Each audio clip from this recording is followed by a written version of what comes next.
Okay. Welcome to the Tiger Suite. Today I have one of my first guests, my favorite person in the world. Why don't you go ahead and introduce yourself to the people that might not know who you are? Hello, people. My name is Sandi or Sandizzle, here with Ann Nizzle. Very excited to be here. I'm so happy to have you.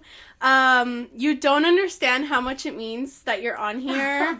I constantly tell Sandi all the time, like, how grateful I am for her.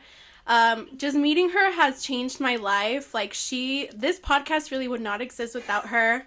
I have had, really the inspiration for this podcast was because of a lot of the conversations that we have had on your couch. And we've had all kinds of conversations. Your Tiger Suite is so many people's Tiger Suite at this point, because when we have a hard week or we want to debrief or we just want some wine, we literally pull up to your house. Some girl therapy. Yes, just some yap it's sessions. all of us on your couch. Literally, your couch has become such a safe space. It's become our Tiger Suite in a sense. Oh, I love that. Yes. So I want to tell everyone a little bit about how we met. For sure. And how we ended up here. So I don't know if you want to. Well, we met in a hot, steamy sauna. Literally. Actually. Yes. Yes. I think it was only the second or third social club event through Social Butterfly. And it was very new, so not a lot of people. I had a giveaway, and Anna was one of the very first people to sign up, and it was for a sauna session, a private one in Dyer. And so she pulled up, and so did another girl, and we just got real close in a little steam room with a sand bowl. It was a vibe. Yes. But actually, how we met was in the sauna. Yeah, literally in a sauna. We got close really, it got real in that sauna between the three of us. So I was at a point in my life where, and I've told you this a million times, but I was in a point in my life where I really needed friends, and I did not have a single friend here. And I did not know what I was going to do. I would cry. I thought I was going crazy at one point, because just putting myself out there is so hard. How do you make friends as an adult, you know? Yeah. And coincidentally, Sandi's social club popped up on my TikTok, and I would have never gone to something like that by myself. I was very I was a girl that had to bring someone with me. I never pull up to anything by myself. But I was just at a point where this must be a sign, because how is it that it's local? It's not Chicago downtown. Yeah, it's in your town. Yeah, it was down the street. So I was all right, I'll go. And I kept showing up to the events. I think the third event that I showed up to was your Friendsgiving. Sandi literally held a Friendsgiving in her house for strangers. Girls of all kinds of ages pulled up with the dish. We did not know each other. Again, this is her home. This isn't a meetup. And she brought so many women together. Your social group, I bet if we line up a bunch of the girls, they will all say the same kind of things. Amazing. I feel there's been so many girls that have gone off and made their own friends from the group. I know we have. Yeah. But even when we come back together, it's oh, hey girl, we all kind of know each other at this point. It's powerful. I love womanhood, making those connections. And even when I met you initially, I was okay, my job here is done. My goal has been accomplished. When you were oh, I just wanted to make new friends. I'm I'll be your friend. Okay, we're done. That's over. Done. Close the doors. But that was always the goal, is to just have connection, have people to talk to who are like-minded or not like-minded, and learn about them, grow from them, experience with them. So it goes a long way. But yeah, that's how we met. It's been, 2 years? 2 years. Oh my goodness. Yes. And I do want to know, what made you want to start the social club? Did you have this already in the back of your mind? Was it something that you just thought you needed to do? What inspired you to make it? Delusion. I love it. Be delusional. Yes. Delusional. No, I'm originally from California, so like you, I'm not from the Chicagoland area. And when I moved here, I knew absolutely nobody other than my cousins who were underage. So, like, what am I going to do with you? We can't go to the bars. We can't have fun. So that was already hard because I am a social butterfly. I'm a people person. I love having friends. I left all my friends across the country. And then, little to my surprise, now I'm working from home. So now I don't even have people to chit chat with, like zero human interaction. Living alone across the country, zero socialization. And who do you talk to? Even just a normal conversation. So I was like, you know what? I can't be the only person in this situation. So I started going to Chicago. There was a social club there. Mm-hmm. And I met 2 girls who actually lived in Northwest Indiana. And then I was like, wait, it's not just me. Like, we can just do it here. And sure and behold, I just put it out there. I was like, hey, let's meet up. And it sounds so crazy now to be like, everyone was a stranger and is now a friend, and you guys are all in my like that sounds so wild, but that's really what it comes to, is you meet people. Like, we're all strangers at some point.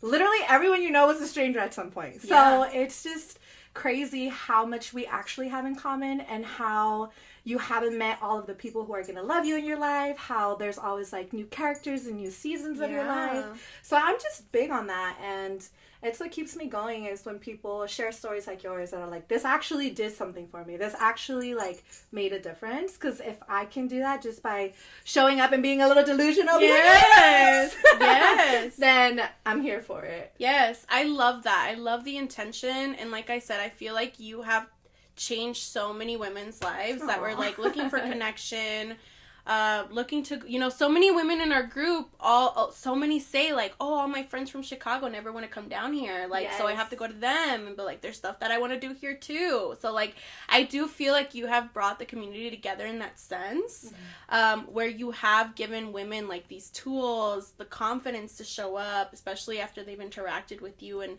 so many other girls, for so long now. So it is kind of cool to see, like, we have repeats, but like now it's gone so long that we all recognize each other.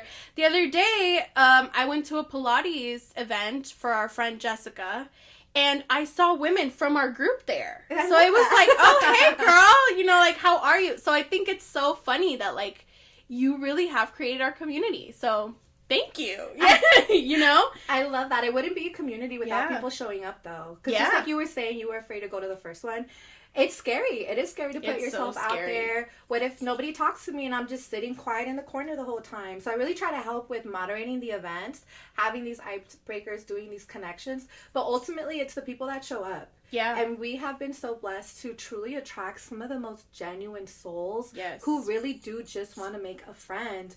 And there's nothing like women to get you through womanhood, especially in this age that we're in. Yeah. Like, even you guys tell me about Sex in the City. I'm like, oh my God, I'm obsessed. Yes. Like, your girlfriends will always be there for you. And I don't know where I saw it. If it was like in a movie or like a TikTok probably or something, where like this girl was dating a guy and the girl's best friend didn't like him. Like, she was like, he's not for you. I don't like him. And like they were beefing, and the girl told the guy, she's like, I'm going to be at her wedding, but you may not be. And I was like, period. It's true. Girls will go through it with you. Yes. Like, through all the stages you go to. It's so beautiful. And everybody needs that. It is like a core thing to just like survive and live a happy life. Yes. And it's so true. I think a lot of the times women in their early 20s, we're so focused on love. Like, trying to find love. That's all we want. We have a group of friends, but, when in your 20s, I feel like a lot of the times as well, like, we outgrow each other because we're all at different stages. But I do think a lot of us do lose the plot with our friends because we're so focused on a guy. We get with the guy, and it's like, you forget about your friends because the guy is the only one you want to do stuff with. But I do think there comes a point where us as women, we almost have to force ourselves to still see our friends. Because like you said, I might be at, I'm going to be at her wedding. You might not be at her wedding. And like, I do think it is important to still stay connected with our friends. And I'm not saying every day we have to talk, but like in some sort of way, because you do need your friends. Like, I think for a second there in my own relationship, I was like, I'm never going to tell anyone the problems that's going on in my relationship. I was so proud of that. Like, I'm not going to let anyone know what's going on because that's so embarrassing, or I shouldn't have to do that. but, like, you need to. Like, that's Yeah. our nature as women. Like, we are the gatherers. Like, we're the community. We're the nurturers, we're the overthinkers, and we just need other people in that same space. Because if you think about it, if the women are the ones nurturing everybody, taking care of everybody, giving all that positive energy to everybody, who do we get it from? Exactly. Other than ourselves. Other women. Like, Exactly. we need to be able to pour into each other. Because only we understand what it takes to be a woman and give and give and give. Yeah, and, like, your girls really have your back at the end of the day. Like, I know that I could call any one of you guys, you know, if my fucking, like, and, like, my roof, my roof caved in, or, if I, God forbid, I had to get a divorce, or I'm going through the worst day of my life, like, I have somebody that I can count on. Even if it's just one person, I do feel like women do need that. Yeah. So, yeah, I think it's great. I think I'm finally at a stage where I really do have my tight, close-knit. We're in our Sex in the City era, okay? I do want to ask you, though, Sandi, where you are now in life. Like, I think you and I have talked about, especially in the 2 years that we've known each other, our lives have changed so drastically. Like, drastically. Every 90 days. No, literally, rebrand after rebrand. Like, I do want to ask, like, where you are now, if there's anything that you are looking forward to, that you're working for, anything you're healing from, like, something, we're definitely in, like, a building or rebuilding stage, at least I am, of my life, but, like, where are you? I am definitely in, I was going to say a healing era, but I've done the healing era before, so it's almost like healing 2.0. Ooh. It's the new version of myself, a more grown version of myself, who has some of the tools I've learned along the way, but now just with different lessons and different goals, and hopefully different outcomes, but it's definitely, I'm in a place where I will burn shit to the ground any day. Yeah. That's just my personality. At your podcast launch party, actually, I met one of the girlies there, and one of the questions that we were interacting with was, what is something you're afraid of? And I literally was like, that question does not apply to me, because I will do the scary thing. I will rip the Band-Aid off. I will set shit on fire. Yeah. Like, I am just in a point where I don't have any more tolerance. I don't have any more grace with carrying things from the past. So I'm healing, but I'm also building with the new tools I have, but more fearless this time. Because now I know myself, I know my limits, I know what I need, I know what I don't need. So I'm ready to just reach my highest self. Yeah. It's going to be a journey to get there, but we're there. Yeah. And, sprinkling a little delusion. I love it. It's working so far. I love it. Now, for the women that are listening and are at the point in their life where they're having to do a scary thing, or healing from something, what advice would you give them? Like, how do you get over something? How do you work through something? Honestly, it's all about just having faith. Because one of the biggest lessons that I've had doing all of this is learning how to surrender. And as someone with anxiety and OCD and all of this stuff, it's hard to handle any uncertainty. And uncertainty is just not knowing. And you're never going to know, even if you think you know, life has its own plans. So you just have to surrender to the universe, to God, to whoever you believe in, and just surrender and have faith that it's going to work out, that you are where you're meant to be, that the lesson you're learning is for a reason, the thing you're going through will get you to where you need to be. Yeah. Like, you just have to trust that and take it a day at a time.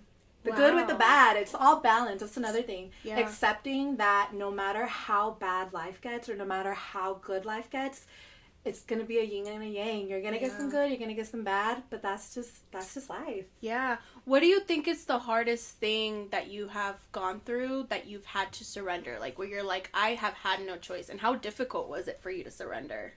My own beliefs, if that makes sense. My own beliefs. Not only of the world, what I thought I wanted, but who I was and who I thought I wanted to be. Yeah. What I needed. I don't know, there just came a point where, like, I had to reassess, especially after turning 30. So welcome to the 30s Club for those of you who may be joining. It's great here. We love it. I believe it. I'm not being sarcastic. It really is. 30, flirty, and thriving. 30, flirty, and thriving. I'm so excited. But it's just like, it was like a rebirth, It's like I have to surrender to things. I have to rebuild from here. And I forgot the question. It's okay. It's okay. That's what I'm here for. What is the hardest thing that you've had to surrender thus far? Yeah, I think control. Going back to control. Like, I can't control the outcome. I can only try. I can only put myself out there. And that sometimes means giving up things, giving up relationships. I let go of a very long-term committed relationship. That was very difficult. That's something you wouldn't necessarily see online. I'm building all these things on the side, but it's like we all have our personal stuff that comes up. And yeah, just letting go of what I thought one thing was going to look like and seeing what reality is looking like. Not that it's any better or worse, but just truly letting go of that control. Because I think that's really the drive behind a lot of things sometimes. We want to control the narrative or the outcome or the direction of life. And like, absolutely, take charge.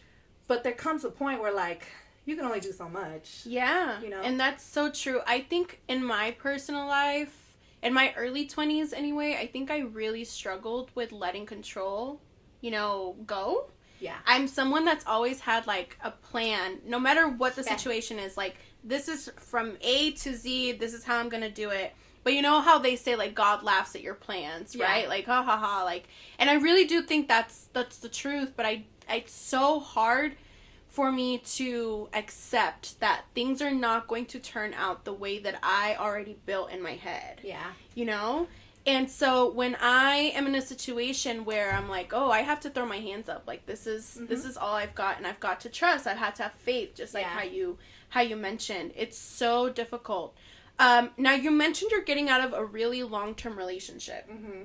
How has that been? How is that going for you? How is it now? You have all of these things going on, like you mentioned, but I feel like you said, you would never share that online. Yeah. You would share the good. Nobody would know that you're like going through it at the same time. Right. So how is that going for you? How, if you don't mind sharing, like how long has it been since you broke off this relationship, and where are you now?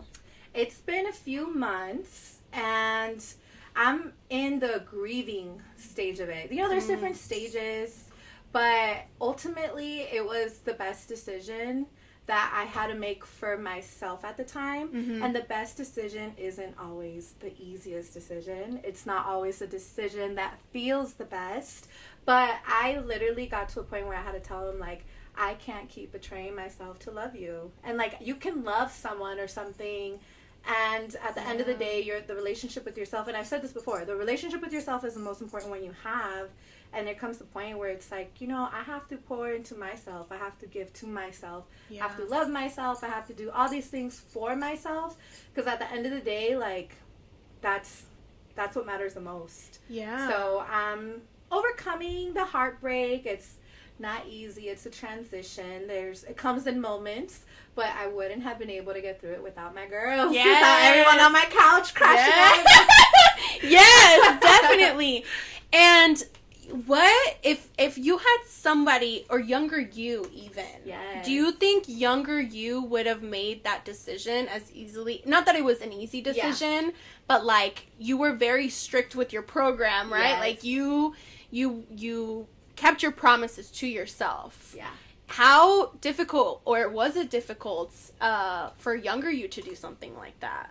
It was definitely, a younger me would be impressed for sure, because I grew up first gen Latina, oldest daughter, so we're conditioned to just give. Yeah. Give and overgive. Even till this day, like, it just never ends with family.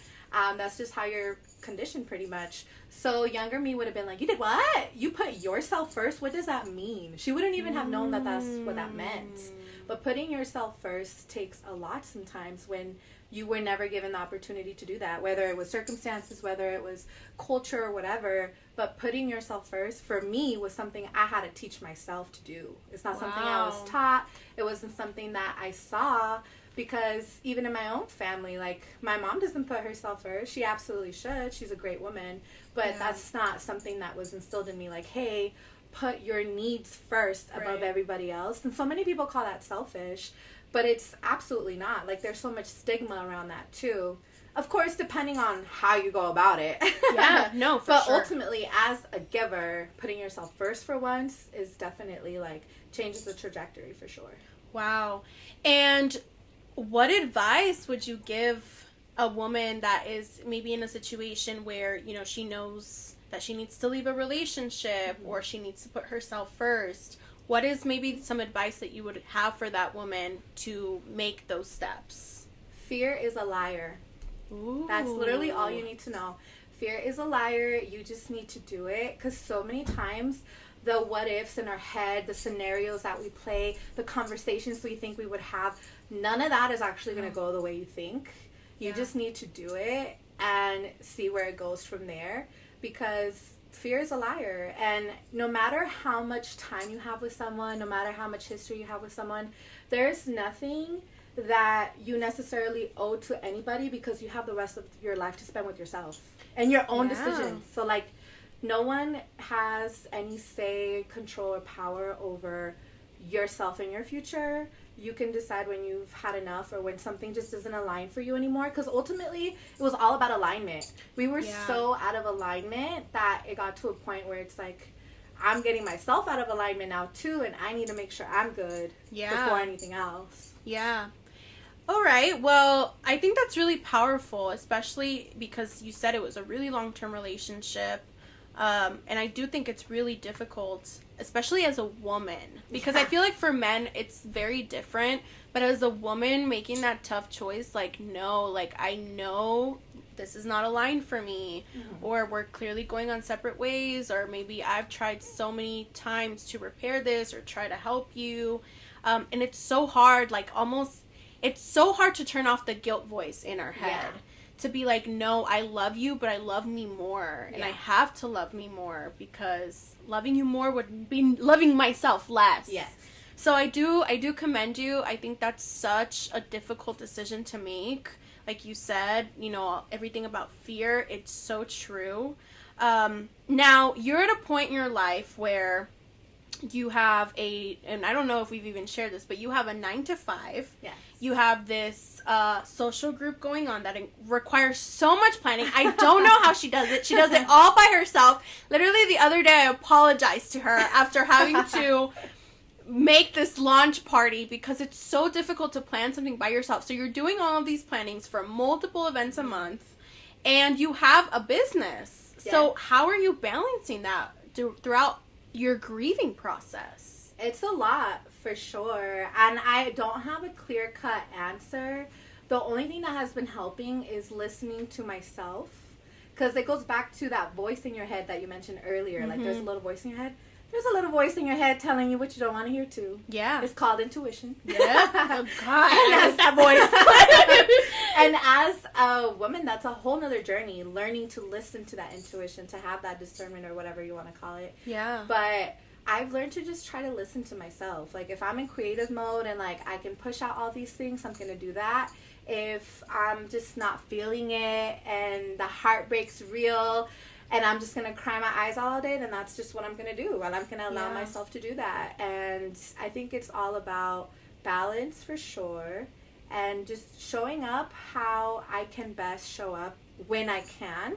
So I've had to cut back a little bit for the social club. Like, I haven't been posting since, like, before Christmas.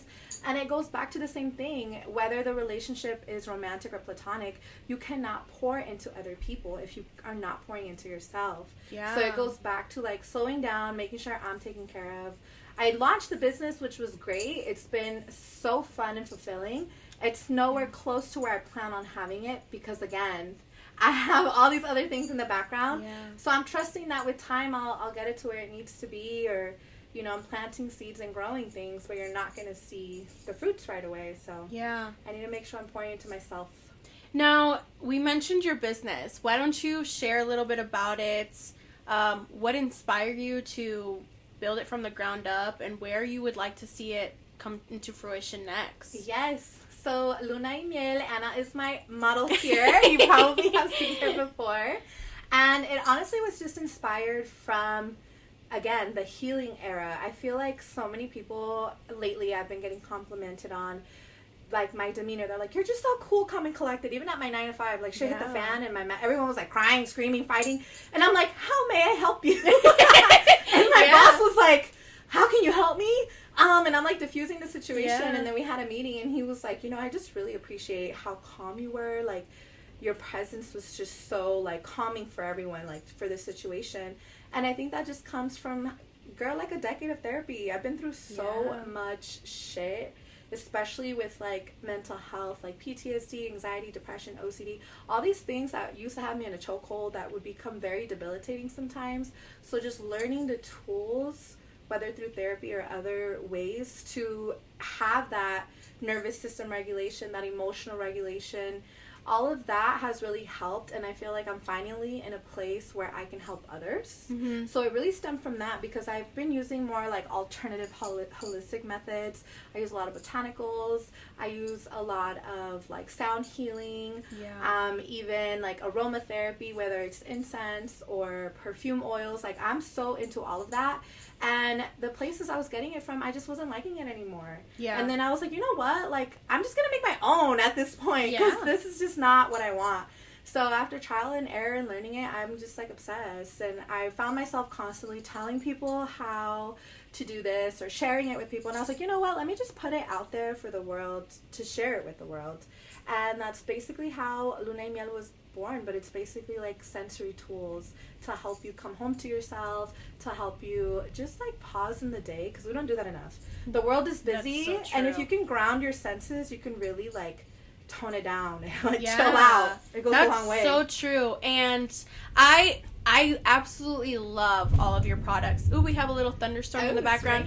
I absolutely love your products. Like, I am obsessed with your incense, and it's so true. Like, sensory does really help. And I do feel like a lot of the market, like, on Amazon or like the regular brands for incense that you see, it's oversaturated, but it's not done intentionally in the way that you're doing it. Oh, yeah. You know what I mean? And I think that's the difference. Like, you're doing it with intention. I mean, you have these perfume rollers that all, one is called Grounded, one is called, I think, Radiance. And the intention is to help you do such, that, right? Yes. So I do love the meaning behind your brand. I love how intentional you've been. How much, I've watched you pour so much of your creativity and your time, and I know that takes so much energy. Mm-hmm. So I do commend you for that. Now, going back a little bit on what you said, you mentioned when you were younger, you went through a lot of things. Mm-hmm. What is, and you don't have to share this, but what is maybe something that comes up to you that has been one of the hardest things that you'd have to overcome in the last, decade or so? It's hard to pinpoint it on one thing. Yeah. But if I had to sum it up, I would say breaking these generational cycles. Man, that's a good one. Boundaries in a Hispanic household, good luck. Yeah. But no, just breaking the generational cycles, because that has looked so different. Every year it's like, it just looks different. So there's like a new boundary I have to place, or a new thing I have to redo or try again. But I think just breaking those cycles, because again, my family was undocumented for the longest, first gen, being the oldest daughter, you're like a second mother, so I helped raise all my siblings, and just like the hardships in general. Like, my parents worked hard and we lived comfortably, but it was never without sacrifice, and I think that's kind of sometimes the misconception. And even just where I'm from, like, I'm from a very small farm town in the middle of nowhere. I turned 18 and I moved to the city. I was working 2 jobs, going to school, fully been financially responsible for myself since I was 18. And then when my frontal lobe developed, I'm like, I'm moving across the country. Same. I'm moving across the country. So I landed over here, and, that's kind of where I am now. But yeah, I think just breaking those cycles for sure has been something. Gosh, that is such a good one. I find that, I always like to say, like, I'm my ancestors' revenge, because I really am so, like, that is like my main goal. Yeah. And I've even told my mom, I had a conversation a couple months ago with her, and I was like, you know what? If my purpose in life is to come to this earth to suffer while breaking these generational traumas so that everyone after me doesn't have to, then it was worth it. Yeah. Because generational trauma and curses is so, it's like one of the most difficult things I think I've had to endure as a first gen as well. Because I grew up in a household where, when I was younger anyway, mental health wasn't real. Right. You were being dramatic. Yes. I was called constantly dramatic growing up. I was a kid that, like, was very emotional. Mm-hmm. And it worsened as I got into a teen because my parents dismissed me. I was a middle child. Yeah. They were completely dismissive of me. Ooh. Okay. And they're alive. They're alive. They're coming up. And, you know, it took them a while to understand, like, this girl is serious, you know? And as I was growing up, I've dealt with anxiety my whole life. I think they've had to adjust to that. But now, you know, I've been in therapy since I was, like, maybe 14, 15 years old. Mm-hmm. And it's so funny. And I've had to put up boundaries, you know, throughout these last couple years. I think it's one of the major reasons even why I moved so far. You know, I'm from the West Coast. Like, it ain't around the corner. I can't just drive up to it, you know, kind of thing.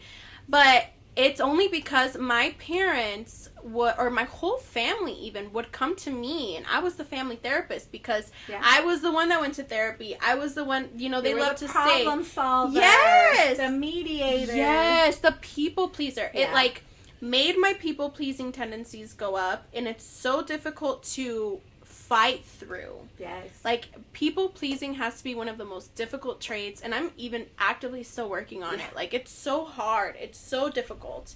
But I do think it is one of the major reasons why I moved across the country.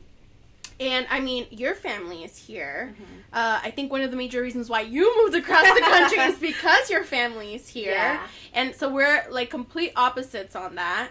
But I do think that being so far and moving so young from my family, because I moved here when I was 22 years old, by myself, with my husband, of course, but I had no family, and it causes so much growth. Oh, yes. What have you learned, even though, you know, you've had your family here, what have you learned in the last couple of years since you've had to make, you know, a big move and be back with your family? Because you said you moved out when you were 18. Yes. What have you learned? What have you endured? What have you gone through? I absolutely agree that it causes so much growth, because one of the biggest things for me initially was I completely lost my identity. Because I was used to my friends, and I moved to the city, which was like an hour and a half from where I grew up, so I could still see my childhood friends.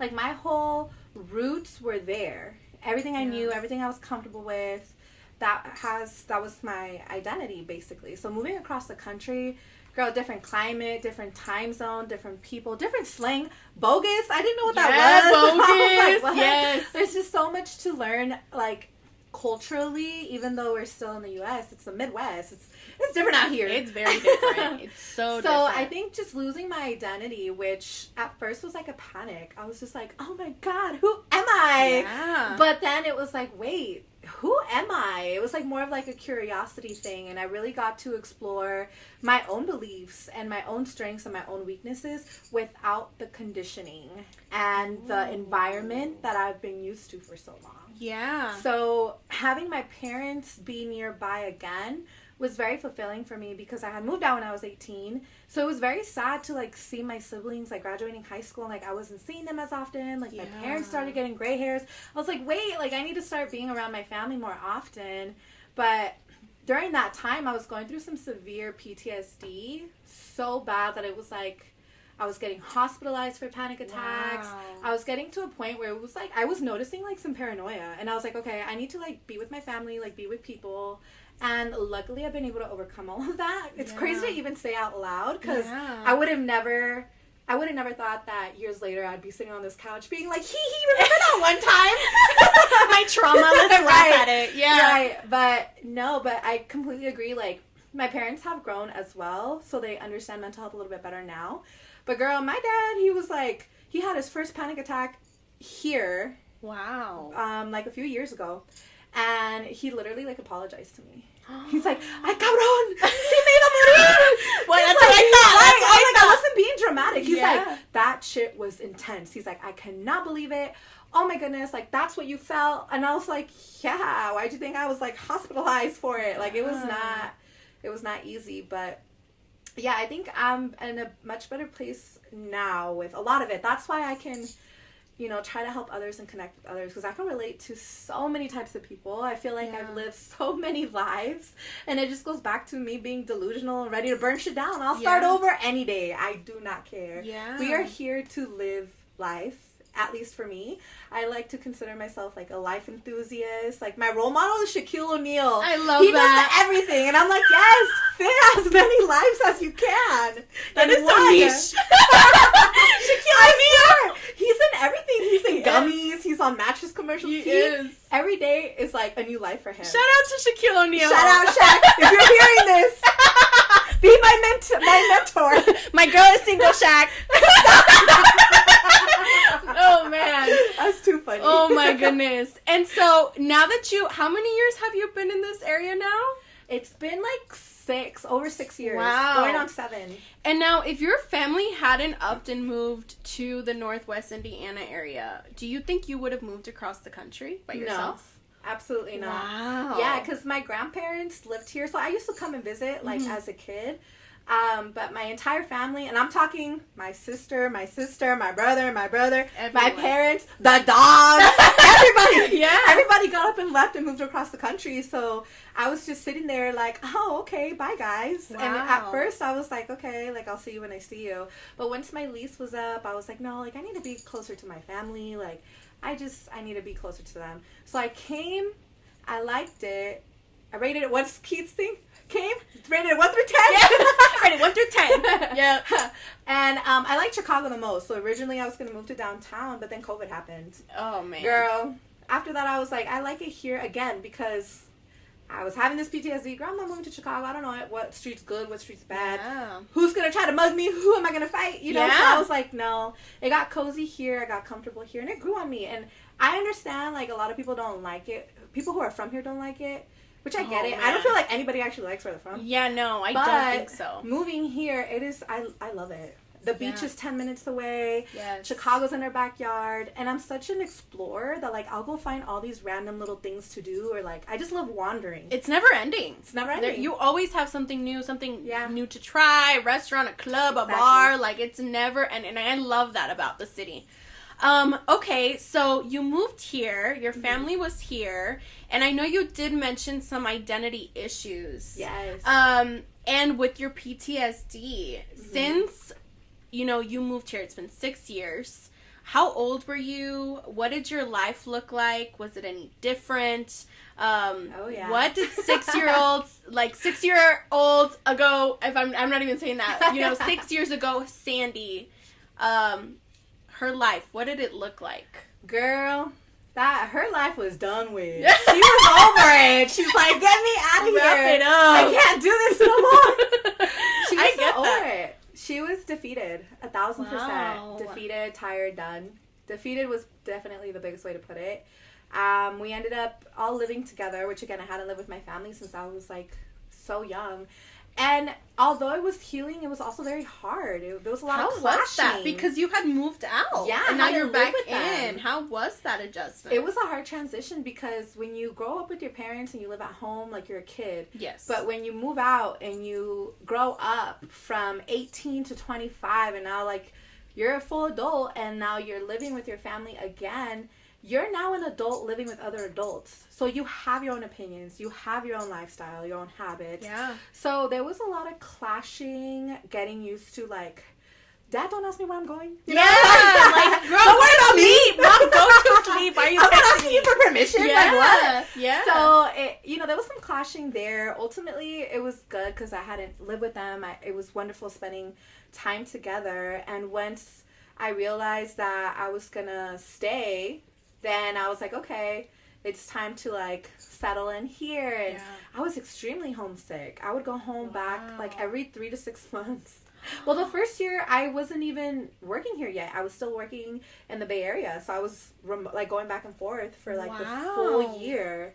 Yes. But then, girl, I'm not getting a flight every 2-3 months. So I was like, Yeah. okay, that's it. I gotta stay here. But then, yeah, COVID happened. That was the whole thing. So sometimes it's kind of a blur at this point.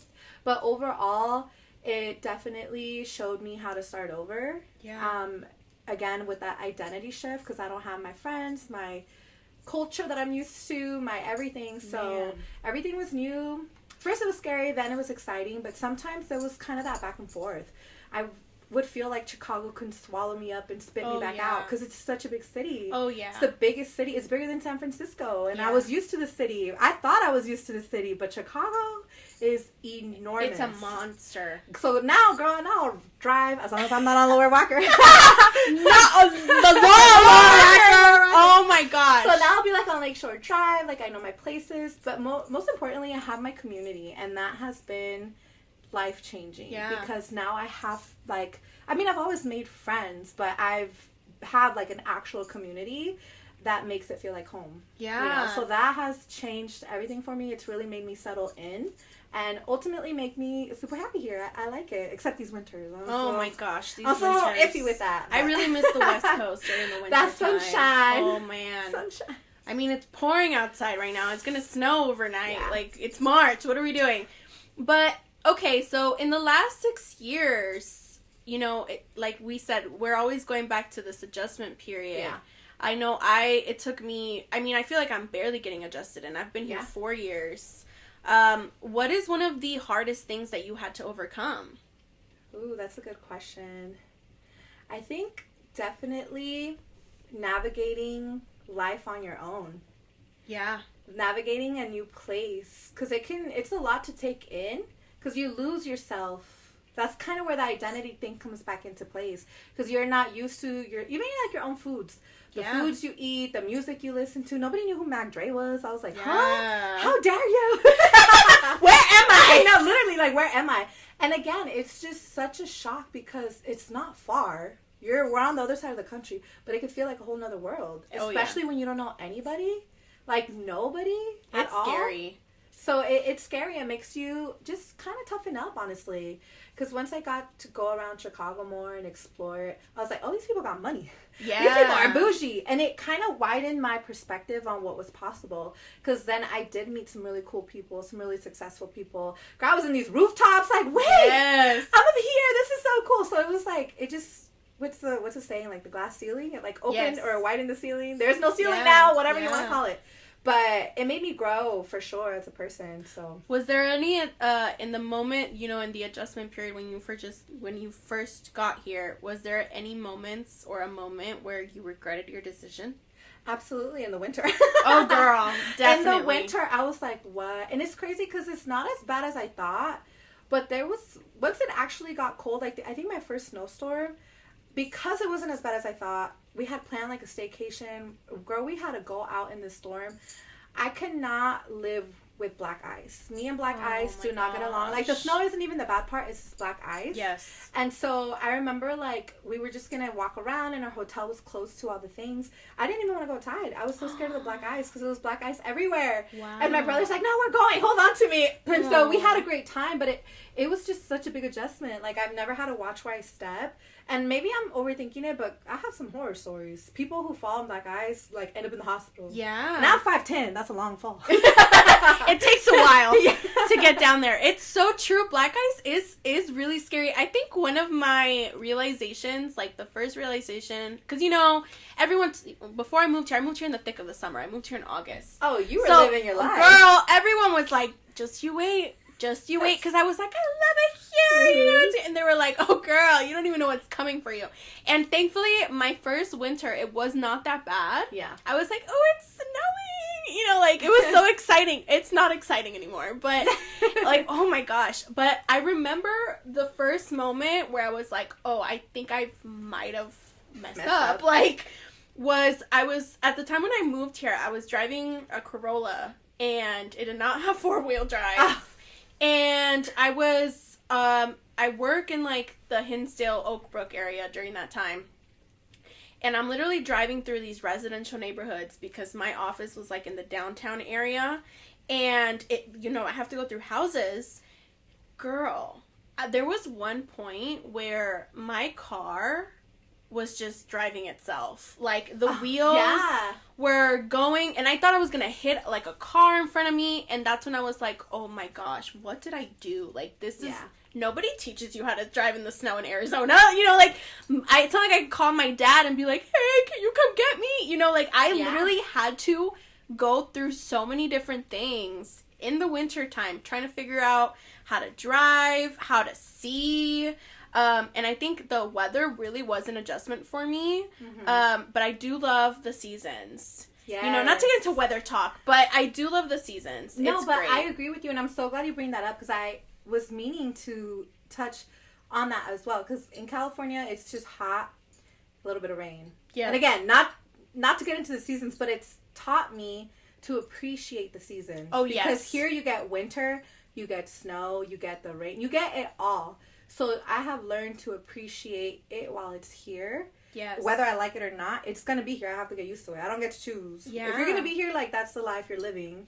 And I take that with me spiritually because we go through seasons. I even compare myself to a tree down my house. And I know that sounds crazy. No, I love that. But it's like, it's a reminder, you know? They let go of their leaves. It's like, I can translate well. Yeah. And it's so true. The first winter that I had here was one of the most difficult winters I've ever had because, I mean, they weren't lying. It's gloomy. You barely ever see the sun. You don't go outside because it's so cold. What is there to do? You know, other than, like, rot on my couch. It's so cold. I don't have the energy to go to the gym or, you know, see my friends or want to go even get coffee. So it was one of the hardest transitional periods of my life. But as time has gone by, I've now experienced, I think, 5 winters. I think this is my 5th. Like you said, like, I have had to see it in a spiritual sense because I used to get, like, I remember maybe the second winter or even the third winter that I went through. Once those leaves started falling, I started freaking out. Like, please, no. Like, I'm not ready for this. You know, I'm another 5 months. Like, it feels like forever. Yeah. But like you said, like, I think over the last maybe 2 years, especially this winter, like, I was telling Peyton, this is probably the first winter where I did not kick my butt. Yeah. And it's because I kept myself busy. Like, I saw you guys. Like, really, my friends really did get me through the winter time because we would pull up to your house or we're going for brunch or, you know, we've got stuff going on. We've got events that we're going to. But it is kind of a transitional period because, I mean, especially speaking for you and I, like, we have gone through, like, the leaves falling, you know, and now we're, like, kind of waiting for spring and our leaves are growing back. You know, the seeds started sprouting. The birds are chirping. The birds are back in the pond. Yes, the duckies are back, you know, and it's so beautiful because I have become a person that appreciates the winter time. Yeah. And the slowness of it and, like, the preparation. What do they call it? Like, the winter, what do they call it? Like, they call it, like, a beast mode or something like that. Like, during the winter, you build your life for the summer, you know, kind of thing. Yeah, it teaches you to slow down. Yes. To just, like, chill out. And I've learned to appreciate it, but also learn how to live with it. Like, now I know that it's soup season, you need something cozy, like, and not to mention it gets dark so early. So it can be depressing. It's hard. You need to find ways. And keep yourself busy. Yes. For sure. Mm-hmm. So now you're at this transitional period. Yes. What is next for you? What is next for you, but also where do you see yourself in 5 years? Ooh. Not to get too into the future, but Let me ask my little fortune teller. Yes. Let me get the cards, girl. Cards. The cards to tell me. Yes. So for what's next for me, I think is just learning to continue the balance that I'm having right now, giving myself grace. So hopefully by the summertime, I have really good systems in place where I can manage my social club, my business, and my 9 to 5 seamlessly. Yeah. Because it's practice. It takes time to do all of that. But 5 years overall, I want to be living out of the country, potentially, like that next phase, because that's going to be a whole nother journey of its own, starting over overseas, you know? Right. Which I don't know if it'll be in the next 5 years, but I want to set myself up for that type of future. So whatever that means that I have to do here, I'll do that while I can. But maybe even a snowbird situation. Oh, yes. The That's summers goals. make things worth it, but overall, I think just continuing the healing journey, helping other people along the way where I can, and ultimately just expanding my horizons, even if that's overseas. Yeah, I love that. I do. I'm somebody, I don't know if you're the same way, but whenever I travel somewhere, it depends, like if it's a different state or even a different country, I'm always like, I love it here. I want to move here. Yeah, you know, like, should I move? Should I move here? And Yeah. I really do feel like I went to Mexico in November and I was literally like, how do I move here? Yeah, like, I'm going to figure this literally. out. I go to San Diego and I'm like, I love it here. I'm going to move here. I literally want to live everywhere that I travel to. It's so bad. But, like, I'm so delusional to the point where, like, I feel like I could do it. You know, can. like, and People I do it all the time. So I completely feel that. Now, to wrap this up, Sandi, because I've had you here for a while, I, like, if you were, you know, the people that are listening have now heard, you know, you're going through this healing era, you're grieving a relationship, you're starting the next transitional period of your life. If there's anyone of any age, younger or older than you, that is now in the thick of that, like maybe they're thinking about leaving a relationship, but they haven't, you know, had the guts to do it yet, or they want to start a new business, or they are thinking about moving across the country, like what is one piece of advice that you would give to that person? My advice would be that what's meant for you, no one can take away from you. So whether it's the relationship, like if you're going to end up together, but you needed that time apart, or if you're going to find a whole new person, like whatever is meant for you is going to happen. And same with the business, whether it flops and at least you know it and you tried it and you start again, or whether it takes off and it's super successful, at least you know that now, and whatever's meant for you is going to be. So sometimes we want hard outcomes, but life is so fluid. Sometimes you think you're failing, but you're not. It's like it's building onto things that are coming that are just not here yet, you know? Yeah. So I think that would be my biggest thing. Just trust it. Whatever's for you is going to be. So I love that. And it is so scary to kind of turn that switch on in your head. Like, you know what? Like, I'm just gonna say F it. This is just something that I have to see through. Yeah. And it's so scary to get to that point because especially as women, I feel like we have so much built up in our head. Yeah. Like, you know, they say in relationships, a woman starts breaking up with you very slowly in her head. Mm-hmm. Like, we have the thought, like, okay, I need to leave this relationship, but we don't leave them right then and there. It's almost like we have to start checking out slowly. So I do think it's difficult to get to the point where being like, okay, like, I have to leave this person. Now let me figure out how to do it, you know, and it's so hard. So I do think having the courage to see it out, like to just do it. It's so hard. You just have to rip the Band-Aid off. Honestly, like that's what I'm saying. Fear is such a liar. There's so many things that are scary and sure, but they're not once you actually are on the other side. And I think a lot of that kind of stems from OCD. The best way to get over OCD is exposure therapy. And I worked in exposure therapy for a little bit. And that's literally how we treat people. Like, if you're afraid of germs and you're like, oh my God, OCD isn't all just germs. They can show up so many different ways. There's like 9 or 12 themes. Yeah. But the way that we do therapy is literally exposure therapy. Like, if you're like, oh, I'm afraid of germs, they'll be like, okay, touch the ground and lick your finger. Oh! I know that sounds crazy. Dang, that is crazy. Yeah, but it's exposure therapy. Yeah. Because what do you think is going to happen if you get germs? That you're going to die. Okay, well, once you actually do the thing you thought was going to kill you and you're alive, I'm still alive. Yes! No, definitely.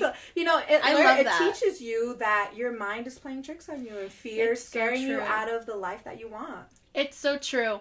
You know, I have found, because the beginning of my 20s up until the middle, I was put through the ringer. Like, I have gone through some crazy things in just the last 5-6 years of my life. And I have gone through it so badly that I'm at a point where things go wrong. I said this the other day. You would think I'm on like Lexapro, like on an antidepressant, because I'm like, whatever. You know, like my crash outs, I have crash outs. Don't get me wrong, but they are very minimal about when it comes to control. Yeah. Like if something is beyond control, I'm just like, I have been through it. This is nothing compared to what I've gone through. So it's so true what you're saying. Like, I truly, truly do feel that. It takes practice to trust yourself. Yes. And once you learn and you do the scary things, if you repeatedly do scary things, you learn not to listen to your fear anymore. Oh, yes. That's why I'm like, I don't feel like I'm scared to do anything. I'll do it. Sure, it could be scary in the moment, but I'm not going to let that stop me or deter me from doing it. I'm just going to be like, let's get it over with so I don't have to be scared anymore. Yes. Because the longer you sit in the fear, you're just miserable for no reason. You can be contemplating a 2-minute conversation for months or a 2-minute decision for months or whatever just because of fear or like overthinking. Like, no. That is a very miserable way to live. Yeah. And I have lived that. So and it's you make yourself miserable, and then once you actually do it, you're like, why was I so scared? Like, it's your mind. We play Yes. tricks on ourselves. Yes. Nobody wants to do the hard thing because we don't know what's on the other side. It's only one way to know. There's only one way to know. Well, Sandi, I want to thank you. I really appreciate you coming on and sitting down with me. I hope this isn't the last time that you sit here and share something with us. But yeah, thank you for stepping into my tiger suite. Maybe next time we'll be in hers. Who knows? This was such an honor. I'm so happy. I loved having you on. Thank you so much. I love you so much. Of course. And I am so proud to know you. Aw, love you. Love you. Thank you so much for tuning in. And I will see you next Thursday. Bye.